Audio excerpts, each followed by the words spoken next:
दोस्तों करते हैं करवा चौथ माता की कहानी।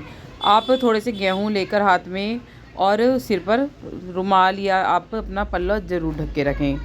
करते हैं करवा चौथ की माता की कहानी। करवा चौथ माता की जय। दोस्तों कथा के अनुसार एक साहूकार के 7 लड़के और एक लड़की थी। सभी का विवाह हो चुका था।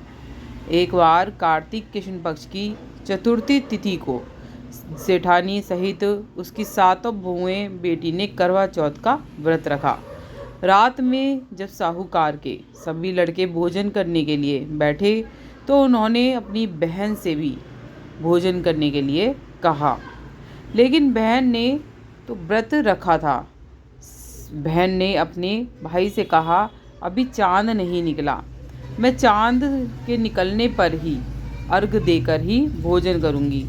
चूँकि साहूकार के बेटे अपनी बहन से बहुत प्रेम करते थे, इसलिए उनसे अपनी बहन का भूख से व्याकुल चेहरा देखा नहीं जा रहा था।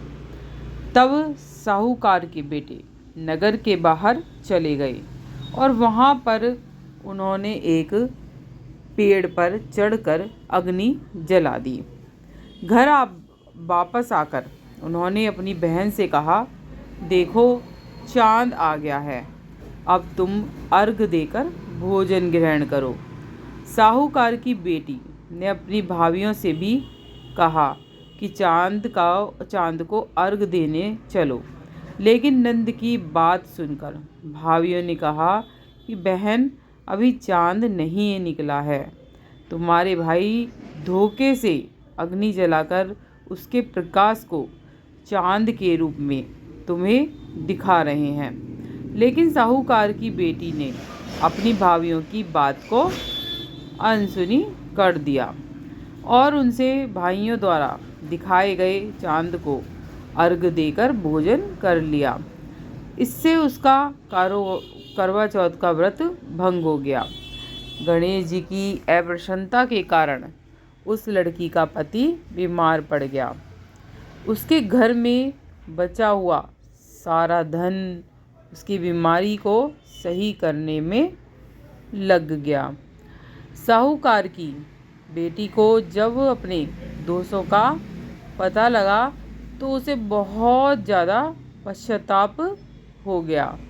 उसने गणेश जी से क्षमा मांगी और फिर से विधि विधान पूर्वक चतुर्थी का व्रत शुरू कर दिया। उसने व्रत के दौरान उपस्थित सभी लोगों को श्रद्धा अनुसार आदर किया और तदुपरांत उनसे आशीर्वाद ग्रहण किया।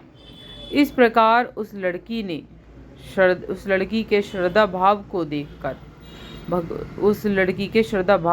भगवान गणेश जी उस पर प्रसन्न हो गए और उसके पति को उन्होंने जीवन प्रदान कर दिया। उसे सभी प्रकार के रोगों से मुक्त करके धन संपत्ति और वैभव से युक्त कर दिया। बोलो करवा चौथ माता की जय। बोल गणेश जी महाराज की जय। दोस्तों करवा चौथ की कहानी अधूरी रहती है बिना गणेश जी की कहानी सुने, तो करते हैं गणेश जी की कहानी। बहुत समय पहले की बात है। एक अंधी बुढ़िया थी जिसका एक लड़का और बहू थी। वो लोग बहुत गरीब थे। वह अंधी बुढ़िया रोजाना गणेश जी की पूजा किया करती थी। गणेश जी उस बुढ़िया से प्रसन्न होकर एक दिन साक्षात सन्मुख आकर खड़े हुए और बोले कि मैं आपकी पूजा से प्रसन्न हूँ, आपको जो वर मांगना है मांग लो। बुढ़िया कहती है, मुझे मांगना नहीं आता, तो कैसे और क्या मांगूं? तब गणेश जी बोले, अपने बहू बेटे से पूछकर मांग लो।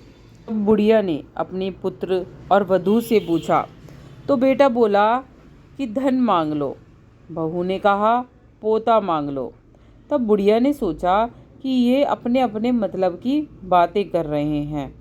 फिर बुढ़िया ने पड़ोसन से जाकर पूछा तो पड़ोसन ने कहा, बुढ़िया तेरी थोड़ी सी जिंदगी है, क्यों मांगे धन और पोता, तू तो केवल अपने नेत्र मांग ले, जिससे तेरी बाकी जिंदगी सुख से व्यतीत हो जाए। उस बुढ़िया ने बेटे और बहू तथा पड़ोसियों की बातें सुनकर घर जाकर सोचा कि ऐसा क्यों ना ऐसी चीज़ मांग लूँ कि जिससे बेटा भी खुश हो जाए, बहू भी खुश हो जाए और सबका भी भला हो जाए। अब जब दूसरे दिन श्री गणेश जी आए और बोले कि आपको क्या मांगना है, कृपया बताइए। हमारा वचन है, जो आप मांगेंगी सो पाएंगी। गणेश जी के वचन सुनकर बुढ़िया बोली, हे गणराज, यदि आप मुझ पर प्रसन्न हैं तो मुझे 9 करोड़ की माया दे, 9 करोड़ की माया दे, निरोगी काया दे, अमर सुहाग दे, आंखों में प्रकाश दे और नाती पोते दें और समस्त परिवार को सुख दे, अंत में मोक्ष दे। दोस्तों सब्सक्राइब जरूर करिएगा। जो आगे वीडियो मिलती रहें, कमेंट में हर हर महादेव जरूर लिखिएगा।